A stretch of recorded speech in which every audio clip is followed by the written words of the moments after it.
Here we go again. Overrated Experience Sports Betting Podcast, episode 19, season 2. We are here for week 9 of the NFL sports betting action.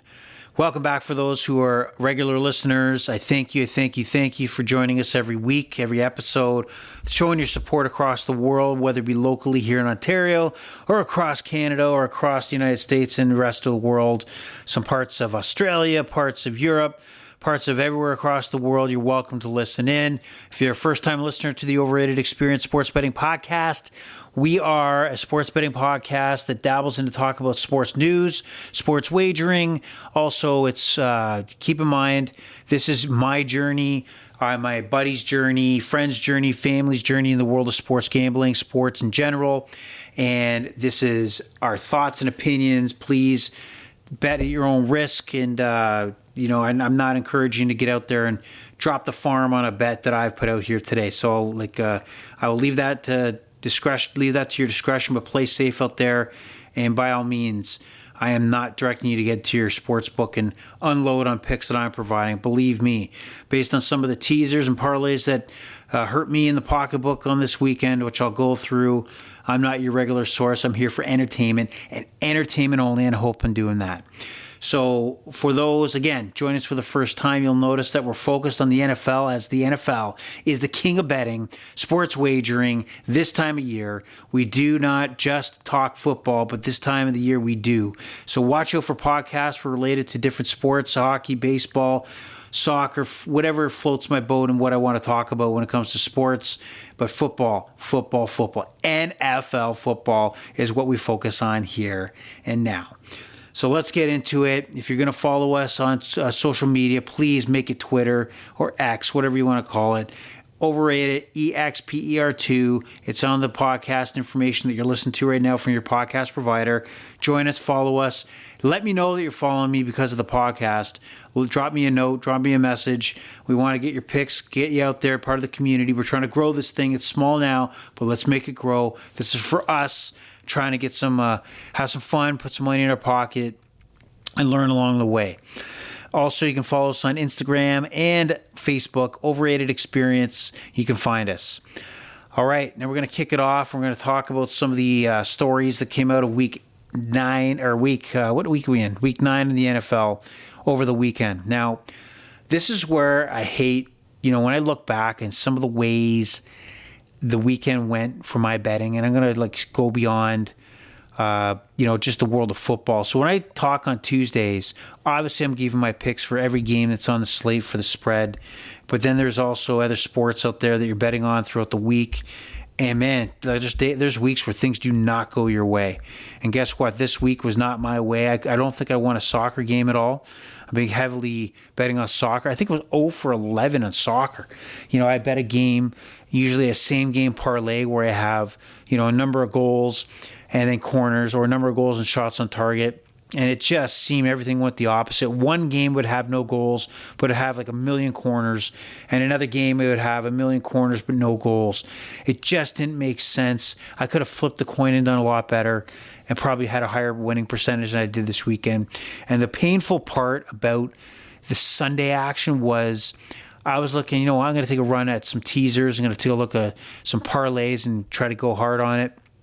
And some of the heartbreaking, just crushing, and make you think about why am I doing this kind of moments included the teaser I had. Just a great, masterful teaser that I had. I had the Patriots Commanders, brought that total below the 40.5 it was. Take 6 points off of there, 36.5 over. We hit there. That's another story. I'll touch on the Pats game on a parlay I had, which really pissed me off. I took the Falcons, which I'll get to. This is the part that screwed me, and a few other games. But that Falcons game, I just want to express myself to blow off some steam on how I felt in this game. Now I bet the Falcons, and the reason why I did is like Kirk Cousins last week in Green Bay, goes down, Achilles injury, he's gone. The Minnesota Vikings become a 4-4 football team, and then their season pretty much written off, and they're done. and they're stuck with using their rookie quarterback who started this game, Jaron Hall. And that, even though it's the Atlanta Falcons, I felt that because they went to Tyler Heineke, Jaron Hall does not look ready for the NFL. This should have been a slam dunk. And then I'm watching this game, and I'm following my phone as I'm doing other things on a Sunday. And you notice that Jaron Hall has a concussion and he has to leave the game. And that wasn't part of my plan. That wasn't part of the reason why I took the Falcons to knock off the Minnesota Vikings and pretty much penciled this in as a lock. But here's the adage, and I should know better because I've said it many times. Loser teams find loser ways to lose loser football games. That probably didn't make sense, but you get what I'm saying. Loser teams find ways to lose. And the Atlanta Falcons are a loser team, a loser organization with a loser coach, with no direction, in a loser way. And you look at the Atlanta Falcons the last few weeks, they go into Tennessee, and I felt, and you heard on this podcast, I took the Tennessee Titans, even with Will Levis starting, because I don't think they had what it took to utilize the talent that they have in the roster, maximize the skill on the field. The coaching has been absolutely horseshit, god-awful. And Arthur Smith has just sealed his fate, I think, coming into this game where I relied on Tyler Heineke. I relied on a rookie quarterback starting with Minnesota. And then here comes Joshua Dobbs. As soon as the concussion happened, I just sat there and thought, you know what's going to happen here. You have a guy that I did praise, they were playing in Arizona, that was thrown into a mess and had some pretty solid performances in his time in Arizona. Again, when he kicked off the season, he had limited time to learn the playbook. And now he gets traded to the Minnesota Vikings after the Kirk Cousins injury. He's not going to start because he doesn't know the goddamn playbook. He came to the team on October 31st, 5 days before? How much of the playbook could he have possibly learned? How in the hell could you not take advantage if you're the Atlanta Falcons with Joshua Dobbs? Again, better option than Jaron Hall, who I never heard of until Kirk Cousins suffers an Achilles injury in Green Bay. You knew as soon as he came in that everything pointed that Atlanta should walk away with a victory with ease, to them totally fucking up and allowing Joshua Dobbs to throw up 158 yards passing with 2 touchdown passes, but also putting up 7 rushes with 66 yards rushing, including a rushing touchdown. So he threw for 2 touchdowns and ran for another, and also picked up a 2-point conversion. And also, his last passing touchdown, he marched down the field, including getting key first downs on 4th downs. And he's learned the playbook for 5 days and didn't even intend to start him because of the fact he walked in the door days earlier. Again, in a situation where he doesn't even know everybody's name in the organization. And the Atlanta Falcons lose to a guy who's put in a worst-case scenario to lose. Disgusting. And that's the game of the teaser that just crushed me because you knew it was going to happen, and it happened. I need a 4th quarter drive to wind up in an interception, a breakup pass, on a 4th down, a fumble, a mistake, something that would bounce my way. But no. Good old me gets fucked again. All right? So that's my bad beat. And wham, me, I know. I get it. We've all been there. But it helps me. It gives me serenity now. I can speak to it. I can talk to it. I can let it out the anger because I'm sure you can understand. It's hard to find somebody who can understand, what that loss feels like. And it's not about losing. Sometimes it's about how you lose. It just eats at your your positivity and your spirit. So thanks for listening, but it didn't end there. Oh no. My New Orleans, I took a couple of easy ones. Cleveland over Arizona, parlayed with New Orleans over Chicago, which was kind of sweating a little bit there, until New Orleans kind of took over to the end. And then taking the over 40.5 in the Washington-New England game. Right? I felt good. I felt good at Washington, New England, putting up some points. You know what I mean? These teams are desperate. They need to get wins on the board. And, I felt confident. You heard me give the pick over 40.5 in the Thursday podcast where we gave out our over-undies. And this game's humming along, right? The other two games wound up winning, right? First quarter's a little itchy, a little hairy, scary here. 3-0 Washington, but Washington scores a touchdown to make it 10-0. The New England gets on the board, 14 points in the second. We go to halftime. 14-10. 14-10 going into the third quarter. It doesn't stop there. Third quarter, Washington scores 10 points. New England throws up a field goal. We're going into the fourth quarter, 20-17. I'm thinking there's got to be an easy touchdown here for somebody. At least New England is going to put up a field goal, send it to overtime. The odds, not guaranteed, the odds that I'm going to get a single point, to try to take this game to overtime and then get what I need, and that's the over 40.5. They score no points. 0 goddamn points in the fourth quarter. And we're following this game, and yes, New England got the ball back, but New England, minutes earlier, were going to have the ball punted. They had somebody lined up in the neutral zone. Well, Washington's trying to punt, giving Washington a first down. How is this possible? How is a professional that actually has a conscience collecting a paycheck and paying bills because they have reached a peak of a level of skill where somebody will pay them, doesn't realize that they're standing beyond where the football is being, lined up by the center? How the hell could you not just say, guys, I'm going to eat this one and don't pay me this week? That's exactly what should have happened. But nevertheless, to get the ball back, they start on their own 9-yard line. Drive goes down the field, 24-yard line of New England, 32-yard line, 45-yard line. New England's marching. Mac Jones has got them going. 2nd and 10, New England 45. 3rd and 10, 45. Big third down. Or now go to 4th down, 4th and 4, Washington 49. And Mac Jones scrambles for 2 yards.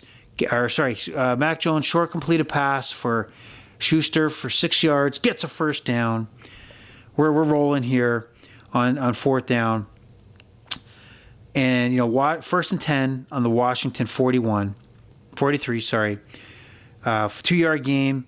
2nd and 7, Washington 41. You're thinking win. You're thinking you got time with 38 seconds left, that you can put yourself in a position to potentially win this, but at least put yourself in a position to tie this goddamn game and leave it to a field goal attempt. Mac Jones, pass over the middle, intercepted. Washington wins. Game over. One game, on the other hand, in the Minnesota-Atlanta game, Joshua Dobbs, who's got 5 days of learning the Minnesota Vikings play calling, the playbook, marches his team down the field, doesn't miss a beat. Clutch play after clutch play, back against the wall, finds a way to get a first down, finds a way to get a touchdown.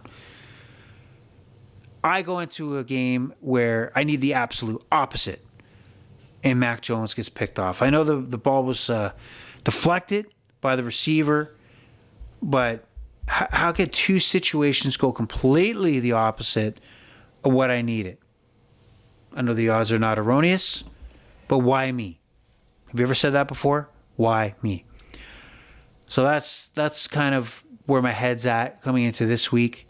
Although we finished at 8-6 out of the 15 games, pushing us for the season for the spreads, 54.5%.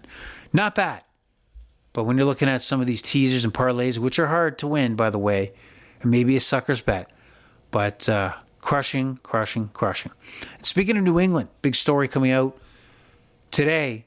The rumors are they real? I don't know. But as the New England Patriots head over to Germany to take on the Indianapolis Colts for the second Germany game, 9:30 start in a row for Week 10 in the NFL, there is a rumor that Bill Belichick may not make it back as New England head coach if they lose to the Indianapolis Colts. Now, I've been talking for weeks that it's time for a change, guys. It's time for a change. It's time to move on. You have 6 Super Bowls under the Bill Belichick reign. Tom Brady obviously being a big part of that. This team is going nowhere. Nowhere. They are going backwards. And there is a time where you got to put the old dog down. But am I surprised that would potentially do it mid-season? Absolutely. I don't know why they wouldn't just let this ride out unless there's something behind the scenes that something's telling you got to make the move now. But there's a chance that Bill Belichick may not make it out and back to America as the New England Patriots head coach. And this is after we learned that he was signed to an extension in the offseason. And this is like Robert Kraft, probably embarrassed, backpedaling, that knowing that Mac Jones is probably not his quarterback. What are the New England Patriots? I have no idea. But it's time for Bill to run off into the sunset, ride off into the sunset. And what's the answer? Well, no matter what the answer is this year, it's not taking him anywhere. The answer is going to be, what do I do in the draft? What direction I take quarterback? There's a lot of questions that need to be answered. And there might be some lean years in New England over the next couple of years. And they might be in a situation where they got to trust the process, a la the Philadelphia 76ers, to kind of rebuild and come back. I mean, think about it, man. If you have somebody can build through the draft over the next few drafts and be smart in free agency and then get that franchise quarterback, which they don't grow on trees, but it's doable. But you have to make the tough decision. You can't be in the middle. You got to either be at the back of the line to hopefully one day get in the front of the line, or be at the front of the line like the Kansas City Chiefs. But the Patriots in no man's land, and they got to make a decision and make it now. Bye-bye, Bill. We'll see. Moving on to other news and other thoughts from the previous week, the Week 9, is Carson Wentz signs with the LA Rams. And this is after we learned that Matthew Stafford may still be available to return to the lineup after their bye week. Won't be available, looks like, obviously this week because they're on the bye. Let me just triple check that. Yeah, the Rams are on the bye right now, so he may come back. But I guess Carson Wentz, who's had million chances in million places, will get another shot, and maybe he'll be able to rustle up a job like Baker Mayfield did in his time with the Rams. Because you know what? Matthew Stafford is glass. He had a great, Super Bowl year, but he's flimsy. He takes a beating, and he won't last. Okay? They need somebody who can obviously back him up, and probably the right decision to give Carson Wentz a look, see what happens. Because I can tell you, Brett Rippon is not the answer. He's an embarrassment and abomination based on that game in Green Bay last weekend. So if Carson Wentz is replacing you probably should hang it up and find a new career. But what I'll tell you as well, I'm going to make a comment here. Sean McVay, coach of the LA Rams, he's an overrated coach, man. He's overhyped. He is put up there with the geniuses out there in the NFL, a hot commodity when it comes to the coaching ranks. And he's won a Super Bowl. I grant you that. And he had a great run. He made the call. Obviously he was a big influence on making the trade that got Matthew Stafford to the Rams. And they had the good run. Matthew Stafford had the playoffs of his live. And, but what has Sean McVay done, when the chips have been down, when Matthew Stafford was out? Like, they've never really been serious about contending, even this year with Matthew Stafford in the lineup. They haven't been able to overcome scenarios like against the Steelers at home. I really think he's lost his shine, and really an overrated coach that I don't think can adapt when the chips are down. And I just don't put him up to that level as some of the other top coaches out there, that we see in Kansas City and Philadelphia. Just not the same guy. Sorry. So if, hopefully Sean McVay fans out there, let me know what you think. But I think he is overrated by far, and I think he will pull the eject button and hit the TV booth because he knows his stock is on the decline. And then there is Zach Wilson. Zach freaking Wilson. Glimmer of hope. Oh my God, he's not as bad as we thought. Oh yeah, he is. Zach Wilson. Zach Wilson, watching that game last night against the Chargers, I shake my head and look at that talent of the New York Jets football team and how disgusted they must feel to know that Zach Wilson has not evolved. He has not gotten better. He has not been able to overcome, his consistency problems, bad decisions. I don't know what he's doing. He doesn't look like he is, layered his improvement game over game. And he's got, obviously, the reps now. And what you see is what you're going to get. Zach Wilson is trash. He's garbage. And what were the Jets doing? The Minnesota Vikings, hours after losing Kirk Cousins, hit the trade window, give up a 6th-round pick to get Joshua Dobbs. Is Joshua Dobbs, Aaron Rodgers? No. But do you need Aaron Rodgers for that Jets team to at least be competitive? And stay in games like they could have last night against the Chargers? No. If Carson Wentz comes with the Rams and suddenly takes over and for miraculous reasons drags them into the playoffs, has a great run, you tell me that the Jets couldn't sniff around and look for a Carson Wentz type of quarterback just to see an alternative because of what you saw right now with Zach Wilson as a deer in the headlights? I don't know what you're doing. I would question the leadership of the Jets. Like, they don't even have options. They have no options. And they've done a disservice. They knew Aaron Rodgers from, the first series was out for the season. And you continuously became a stubborn organization to stick with Zach Wilson. Absolutely disgusting. Disgusting. Almost like my teaser. Disgusting. Jesus Christ. Zach fucking Wilson. God, horrible. Absolutely horrible.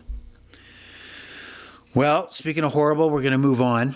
And we're going to move on to Week 10 of the NFL, is where we go through each of these games against the spread, brought to you by FanDuel. When I say brought to you by FanDuel, I'm not being sponsored by FanDuel, but I'm getting the lines that I'm going to read out from FanDuel. That's your brought to you by FanDuel. Okay? Oh, by the way, I talked about last podcast. I was going to say, when you apologize to somebody in public now, instead of the thank you in return, you're getting the no worries. And I'm getting more and more of that. Please keep an eye out for that. Tell me if I'm wrong. But the no worries in a response to a thank you might be, a no worries.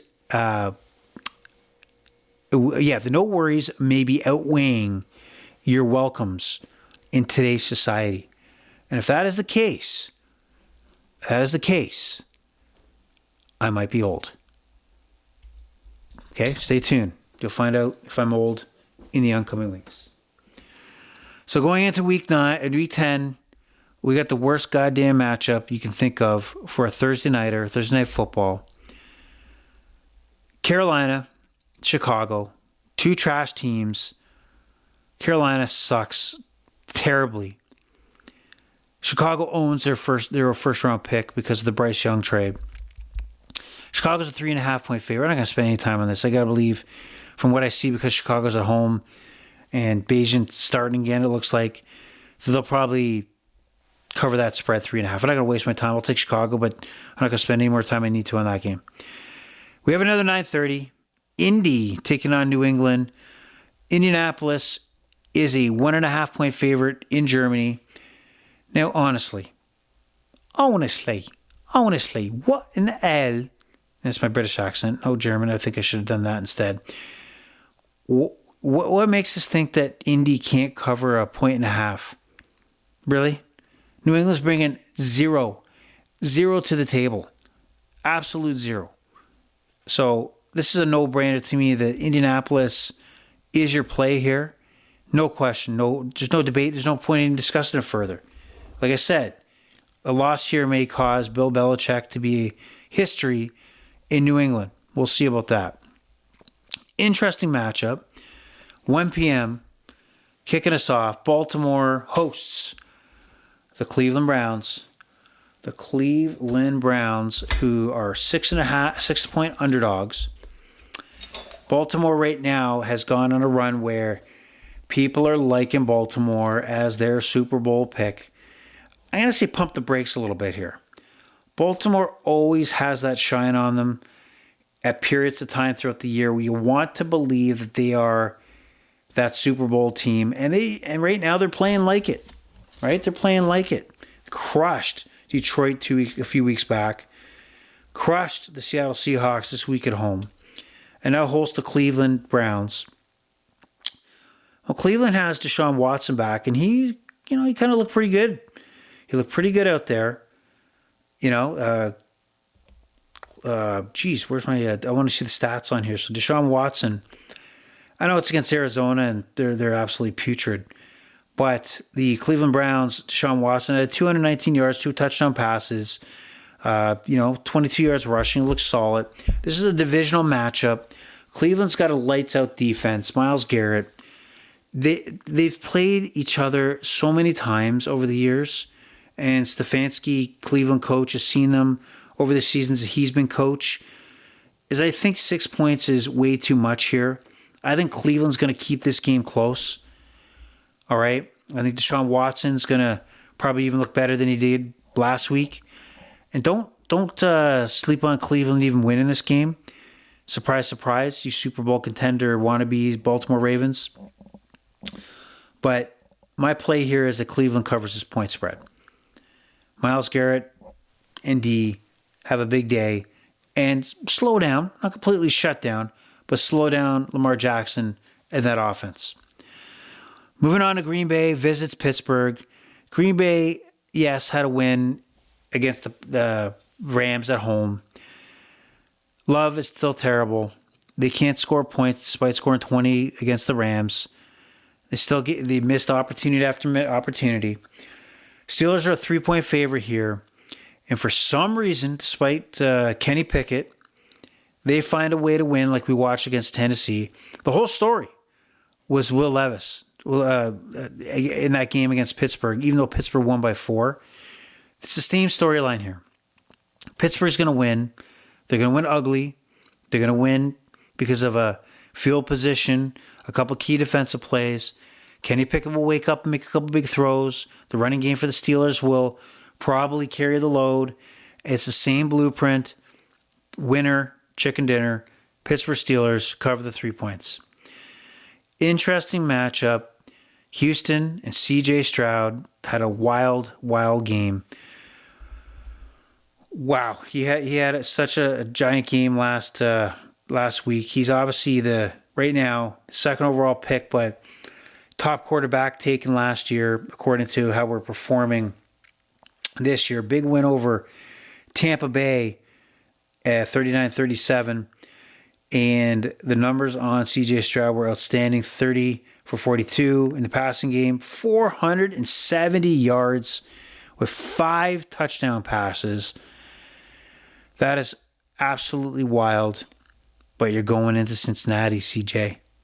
You're the guy. You're going to be the guy for many years. Well, you're looking over at the guy on the other sideline. That's Joey Burrow.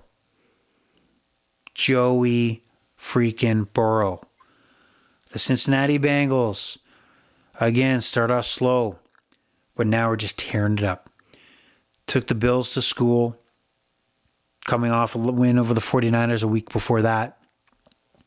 6.5 point favorites, now 7, down to 6.5. Jump on it.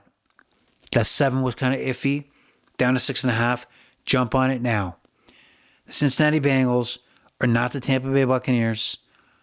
They're going to keep possession of the football. Yes, there's concerns with Jamar Chase, and his back. I don't know if he's ready to go or he's questionable. But Joey Burrow and the Cincinnati Bengals will control the pace of this game.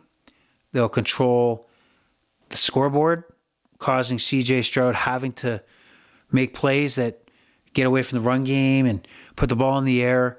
And he's just facing a special team at this point, a Super Bowl contending team. And I believe 6.5 is too low with the way the Bengals are playing, and probably not as high enough because the way the C.J. Stroud is playing, how outstanding he's playing. But take the Cincinnati Bengals, 6.5, they cover. Now we go into a matchup between New Orleans and Minnesota. How do you handicap this one? The New Orleans Saints got by the Bears, but it was a struggle.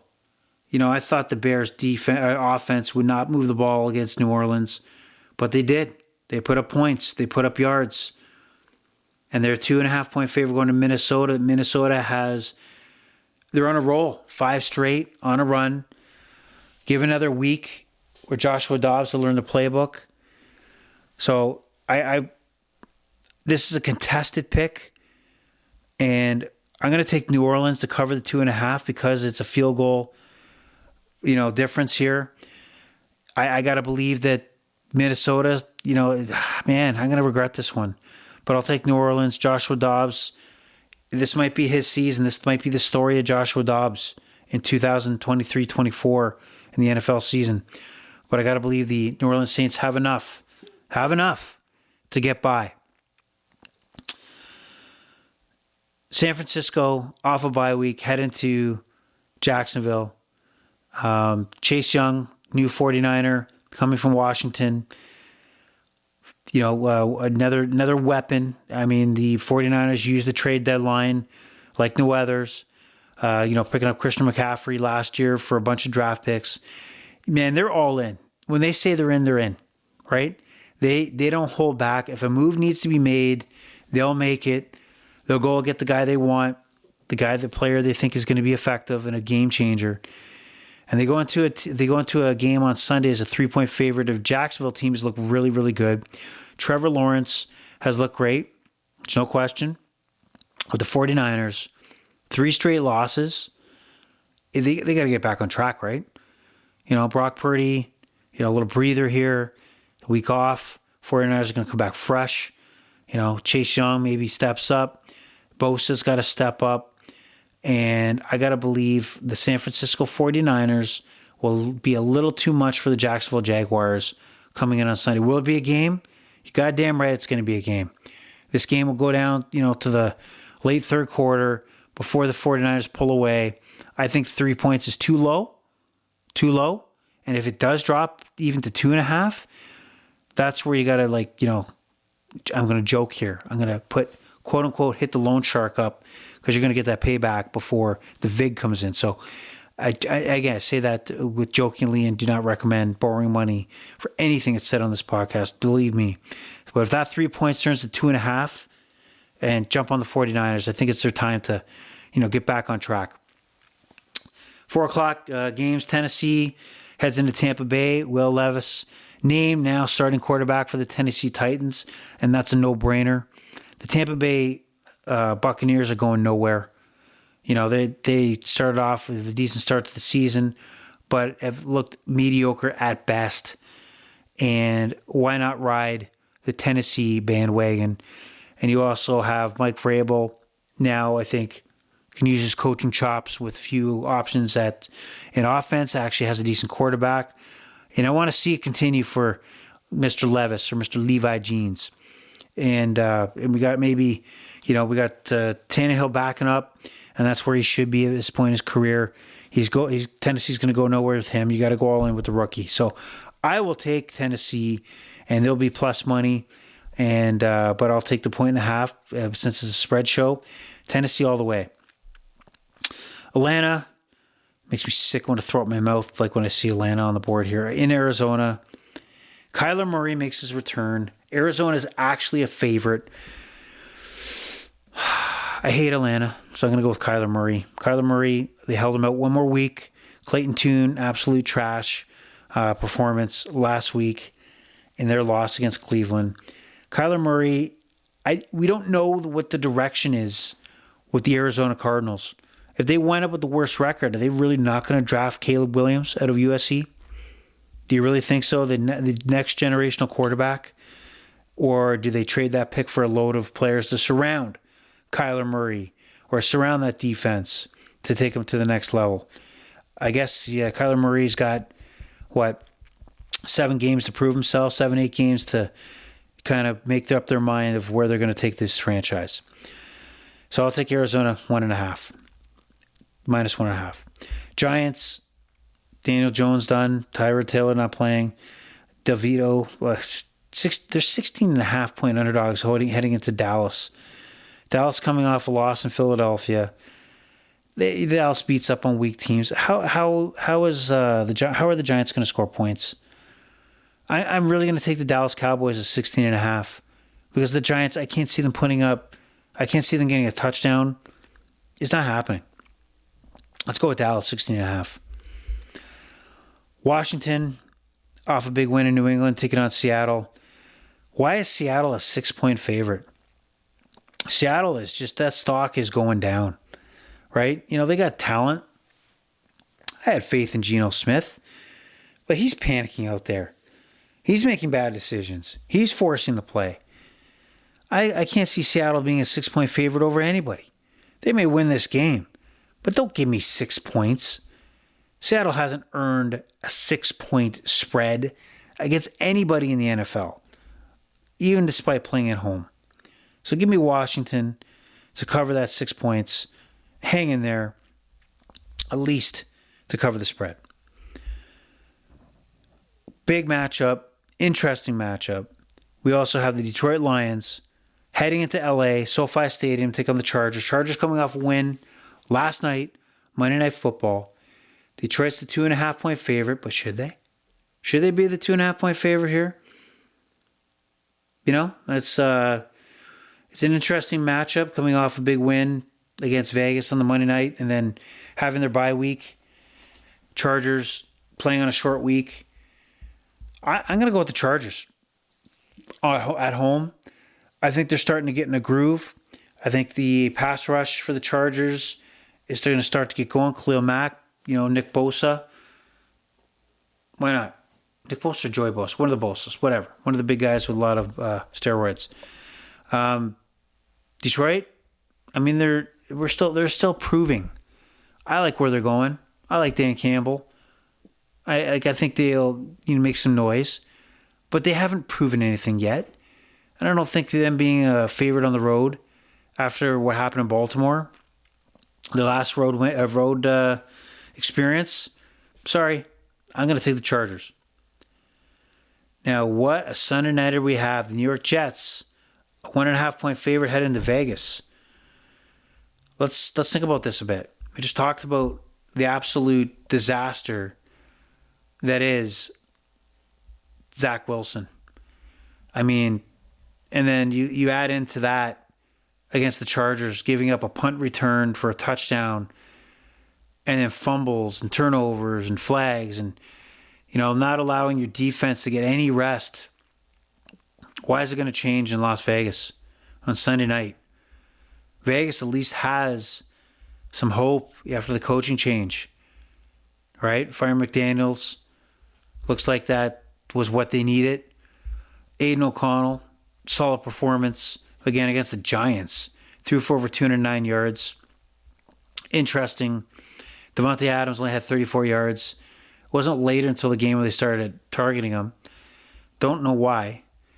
But I'll take the Vegas Raiders in this one. They're going the right direction. The Jets, just pathetic as far as a quarterback could have made a difference. Even an average quarterback could have made a huge difference to this team, and they stood on the tracks while the train hit them. Monday night, Denver Broncos heading to Buffalo. Buffalo is in trouble. Buffalo is struggling. And Sean McDermott, head coach for the Buffalo Bills, is on the hot seat. And you got to believe, unless they make a Super Bowl run, he's done. He is done as the Buffalo Bills head coach. Now keep in mind, he'll be a guy that teams will look at bringing aboard to build a program. Because that's what he's done in Buffalo successfully, building a program, a solid program. But they're no longer at that building program stage. They're at the I want Super Bowl ring stage when I got Josh Allen. And there's people that believe that Sean McDermott is pissing away, Josh Allen's prime in the way he's handling the quarterback situation. Do they need more of an offensive coach to kind of, move Josh Allen to that next level and make the Bills a Super Bowl contending team, showing up in Super Bowls versus what's going on now, the inconsistency? Again, 7.5-point favorites over the Denver Broncos. What are the Denver Broncos? Russ Wilson, before their bye week, had a big win against the Kansas City Chiefs. But don't drink the Kool-Aid on, the let's ride Kool-Aid. He's not your guy. Russell Wilson, I think, comes back down to earth in Buffalo on a Monday frigid night in Buffalo. And I'm going to take the Bills 7.5. I have zero faith that the Broncos are able to string two solid games together. Okay? So I would put my money, and I will, on the Buffalo Bills. Well, there you have it. That's what I got. I know you want to thank me, and I'll say no worries on giving you those selections. And we'll leave it at that. We're going to try to get another podcast out this week that talks about the over-unders this week, the props. I think we're doing well on that.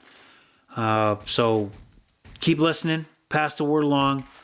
Pleasure was all yours. I wish you the best on your bets.